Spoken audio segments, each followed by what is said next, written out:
सही निर्णय लेना कितना इंपॉर्टेंट होता है, यह आपको इस फिल्म की कहानी जानने के बाद जरूर समझ आ जाएगा। So without wasting any time चलिए स्टार्ट करते हैं आज की कहानी को। तो कहानी की शुरुआत में 50 लोगों के ग्रुप को दिखाया जाता है जिन्हें एक जगह पर कैद करके रखा हुआ है। वो सब लोग बेहोश हैं, जो एक बड़े से रेड कलर के दिखने वाले सर्कल के चारों ओर खड़े होते हैं, जिनमें से हर एक इंसान अपने सर्कल में खड़ा होता है। जिसके बाद वहां मौजूद लोगों में से एक लेडी को होश आ जाता है और इन सब चीजों को देखकर वो लेडी हैरान हो जाती है कि वो यहाँ पर क्या कर रही है और ये कौन सी जगह है।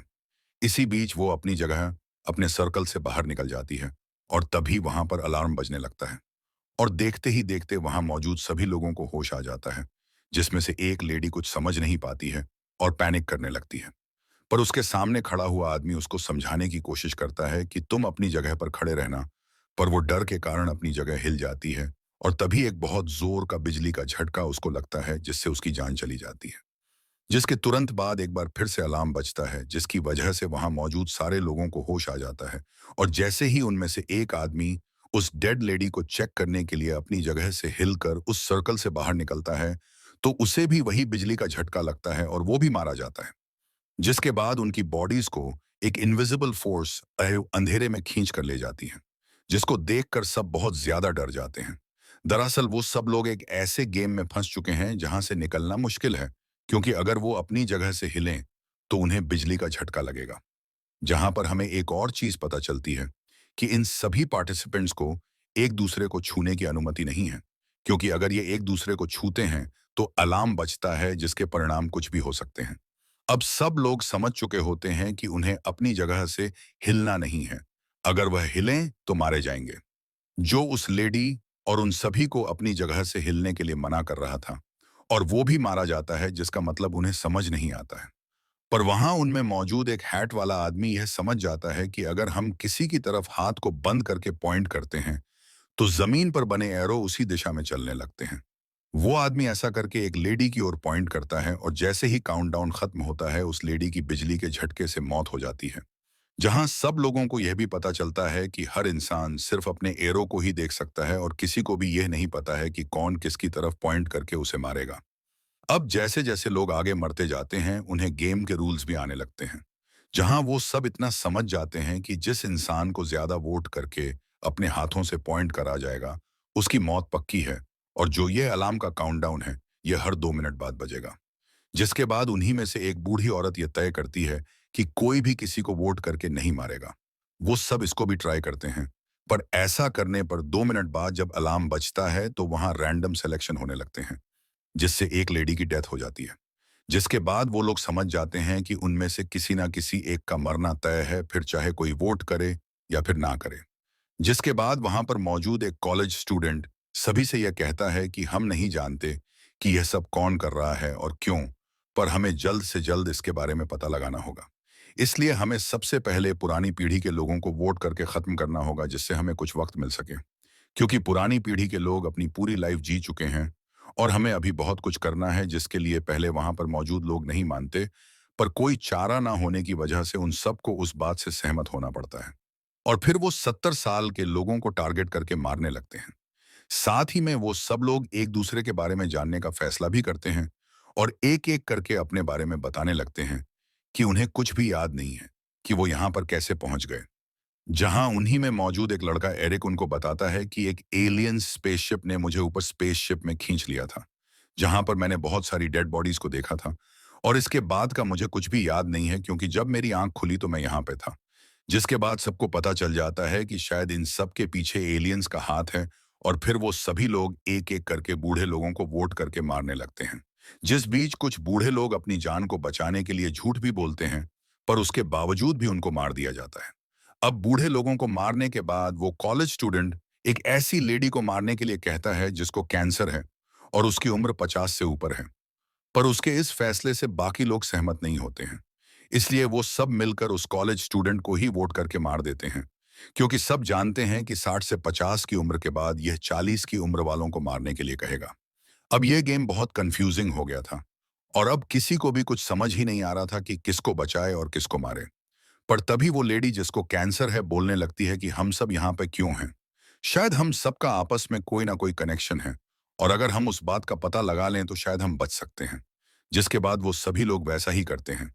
जहां सबसे पहले एक लेडी अपने आप को इंट्रोड्यूस करती है और अपनी लाइफ के बारे में बताती है, पर लोग उसको जज करके मार देते हैं। जिसके बाद वहां पर सब लोग डरने लगते हैं, क्योंकि आप लोगों को जज करके मारा जाएगा। इसीलिए कोई भी अब अपने बारे में बताने के लिए तैयार नहीं था।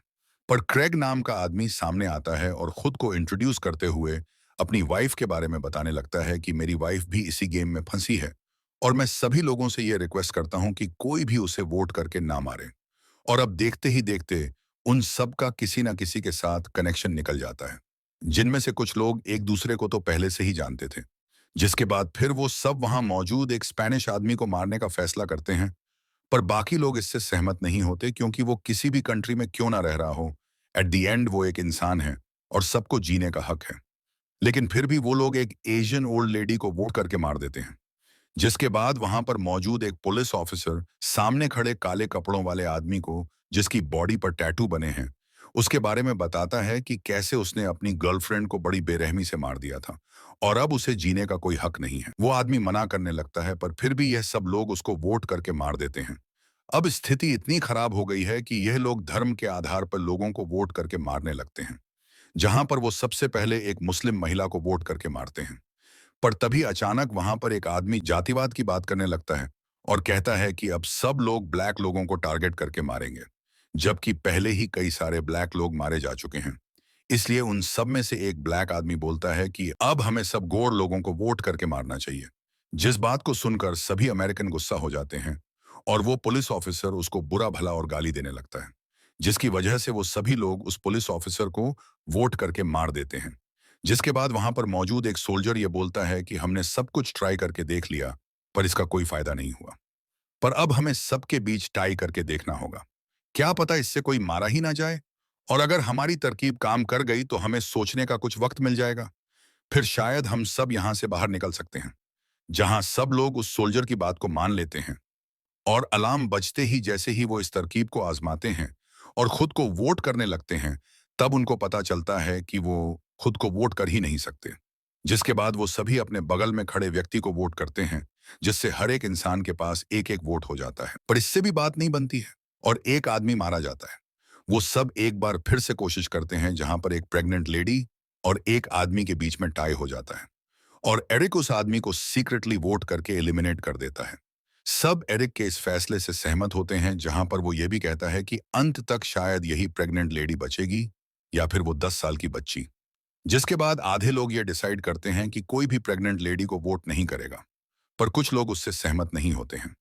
जिसके बाद अगला राउंड उस 10 साल की बच्ची और एक बूढ़ी औरत के बीच होता है, जिसमें लोग उस छोटी बच्ची को बचा लेते हैं। ये गेम अब और ज्यादा कंफ्यूजिंग होता चला जाता है, इसलिए वो सब डिसाइड करते हैं कि अगला एलिमिनेशन इस बेस पर होगा, जिसमें अगर कोई खुद को ही एलिमिनेट करके दूसरों की जान बचाना चाहता है, तो वो उसके लिए वॉलंटियर कर सकता है। जिसके बाद एक ब्लैक आदमी शॉन नाम के एक टीनेजर लड़के और एक अधेड़ महिला के लिए खुद को मार देता है।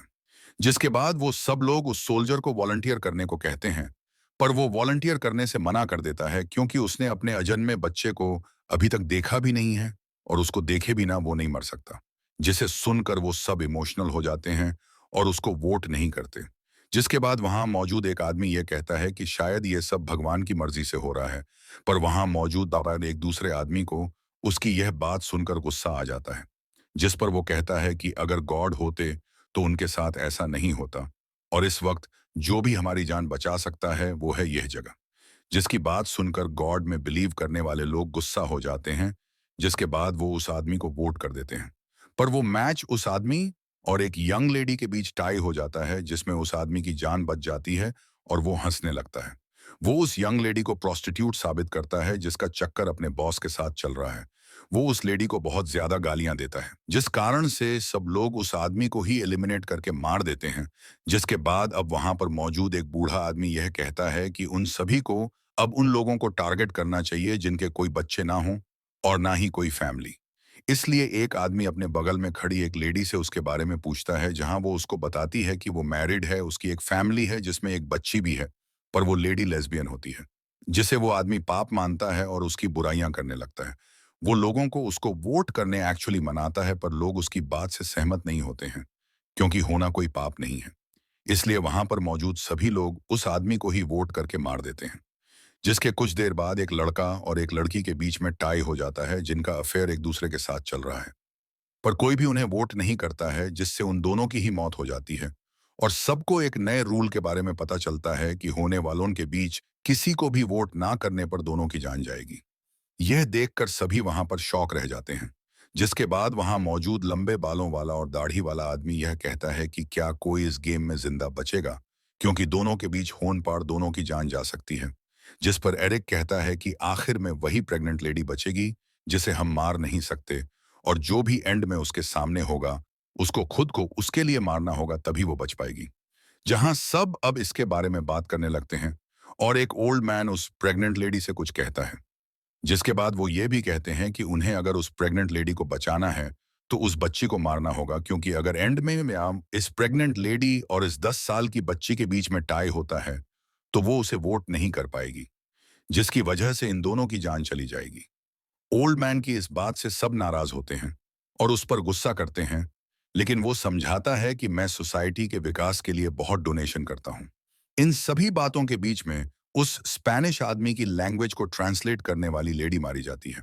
जिसके बाद वो लोग उसे वोट करते हैं, जहां उसका मैच उस 10 साल की बच्ची के साथ होता है, क्योंकि अब वो दो टीम बन चुकी हैं। जिसमें एक टीम तो उस प्रेग्नेंट लेडी और 10 साल की बच्ची को बचाना चाहते हैं, जिसमें एरिक और सोल्जर हैं। जबकि दूसरी टीम में वो डोनेशन करने वाला ओल्ड मैन, लंबे बाल वाला और दाढ़ी वाला आदमी है, क्योंकि उसकी जान बचाने के लिए स्पेनिश आदमी खुद का बलिदान कर देता है। जिसके बाद अगला मैच उस बूढ़े आदमी और 10 साल की बच्ची के बीच में, जिसमें उस बूढ़े आदमी की मौत हो जाती है, जिसे क्रेग की वाइफ सीक्रेटली वोट करके मार देती है। अब दोनों ग्रुप के लोग बराबर हो चुके हैं, पर तभी जो ग्रुप प्रेग्नेंट लेडी और 10 साल की बच्ची को मारना चाहते हैं, वो फर्स्ट ग्रुप यानी एरिक और सोल्जर के ग्रुप में से सोल्जर को वोट करके मारने का फैसला करते हैं। लेकिन सोल्जर दूसरे ग्रुप में मौजूद क्रेग की वाइफ को वोट करने के लिए कहता है। पर अपनी पत्नी को बचाने के लिए क्रेग को मजबूरन फर्स्ट ग्रुप में जाना पड़ता है। जिसके बाद फर्स्ट ग्रुप सेकंड ग्रुप के ब्लैक मैन को वोट करके मार देते हैं, जिसने सोल्जर को मारने का प्लान बनाया था। जिसके कुछ ही देर बाद वहां सबको पता चल जाता है कि क्रेग और वो लेडी कोई पति पत्नी नहीं है। इसलिए वो सब अब क्रेग को वोट करके मारते हैं। जिसके बाद अब एक अजीब चीज होती है, क्योंकि मैच 5 लोगों के बीच में टाई हो जाता है, जिसमें से 4 लोगों की मौत हो जाती है। ये मैच दूसरे ग्रुप के लोगों में होता है, जिनमें लंबे बाल वाला और दाढ़ी वाला आदमी बच जाते हैं। जिसके बाद अब वहां 7 लोग बचते हैं, पर तभी एक आदमी खुद को मार देता है, क्योंकि वो किसी को मारना नहीं चाहता था। जिसके बाद अब लोग बचे हैं 6। जिसके बाद दूसरे ग्रुप के लंबे बालों वाला आदमी और दाढ़ी वाला आदमी एरिक के साथ एक डील करता है, जिसे एरिक एक्सेप्ट कर लेता है, क्योंकि वो जानता था कि दाढ़ी वाला आदमी प्रेग्नेंट लेडी को मारने के लिए कुछ भी कर सकता है। जिसे बचाने के लिए उसके पास एक प्लान होता है। जिसके बाद दाढ़ी वाला आदमी अपने ग्रुप की एक महिला के लिए सबको वोट करने के लिए कहता है। वो सबको कन्विंस करता है कि उसको कुछ नहीं होगा। लेकिन काउंटडाउन खत्म होते ही वो मारी जाती है, क्योंकि दाढ़ी वाले ग्रुप में मौजूद एक आदमी ने फर्स्ट ग्रुप के मेंबर्स के लिए वोट नहीं किया था। जिस बात को एरिक पहले से ही जानता था, क्योंकि उसने शुरुआत से ही उस आदमी को नोटिस कर लिया था कि वो किसी को भी वोट नहीं कर रहा है। जिसके बाद दाढ़ी वाला आदमी उसे ही वोट करता है जो उसके ग्रुप में होता है, जो किसी को भी वोट नहीं कर रहा था। एरिक भी ऐसा शो कर रहा होता है कि उसने उस आदमी को वोट किया है। पर काउंटडाउन पूरा होते ही एरिक उस दाढ़ी वाले आदमी को वोट करके मार देता है, जो काफी अनएक्सपेक्टेड था। जिसके बाद एरिक उसको भी वोट करके मार देता है, जो किसी को वोट नहीं कर रहा था। और अब सिर्फ वो प्रेग्नेंट लेडी, उसकी 10 साल की बच्ची और एरिक बचे होते हैं। जहां वो प्रेग्नेंट लेडी डरने लगती है, क्योंकि वो खुद से अपनी बच्ची को मारना नहीं चाहती थी। जिस पर एरिक उसको कहता है कि अब सब तुम पर डिपेंड करता है, क्योंकि मेरे मरने के बाद तुम दोनों में से एक को किसी को मरना होगा। जिस पर वो बोलती है कि अगर मैं और ये छोटी बच्ची काउंटडाउन के पूरा होते ही अपने सर्कल से बाहर निकल जाए तो तुम बच सकती हो, और इससे तुम्हें खुद से वोट करके अपनी बच्ची की जान नहीं देनी पड़ेगी। यह सब कहकर वो उस प्रेग्नेंट लेडी को अपनी बातों से मैनिपुलेट कर लेता है। जहां वो छोटी बच्ची भी वॉलंटियर करके अपने माम के पेट में पल रहे बेबी को बचाने का फैसला करती है। और जैसे ही काउंटडाउन पूरा होता है, एरिक उस बच्ची को अपने साथ सर्कल से बाहर निकलने को कहता है। वो बच्ची वैसा ही करती है, वो सर्कल से बाहर निकल जाती है। लेकिन एरिक यहाँ पर प्रेग्नेंट लेडी को वोट कर देता है, जिससे इस बार एक बार में ही 2 लोगों की जान चली जाती है और एरिक बच जाता है। ये सब एरिक का प्लान होता है खुद को बचाने का। लेकिन कुछ देर बाद एलिमिनेशन काउंटडाउन एक बार फिर से चलने लगता है। एरिक को कुछ समझ नहीं आता है क्योंकि उसको लगा था कि आखिरी में बचने वाला बच सकता है। पर अभी भी एक कंटेंडर था जो वहां पर बचा हुआ था, जिसको एरिक को मारना था, जो कोई और नहीं बल्कि प्रेग्नेंट लेडी का अनबॉर्न बेबी था। और अब एरिक को उसको वोट करके मारना था, इसलिए वो उसको वोट करके मार देता है, जिसके बाद वो अचानक से बेहोश हो जाता है। और जब उसको होश आता है तो वो खुद को पृथ्वी पर पाता है, जहां उसके ऊपर बहुत सारे एलियंस स्पेसशिप उड़ रहे होते हैं, जिन्हें देखने के बाद वो सामने वाले टनल को पार करके आगे जाने लगता है।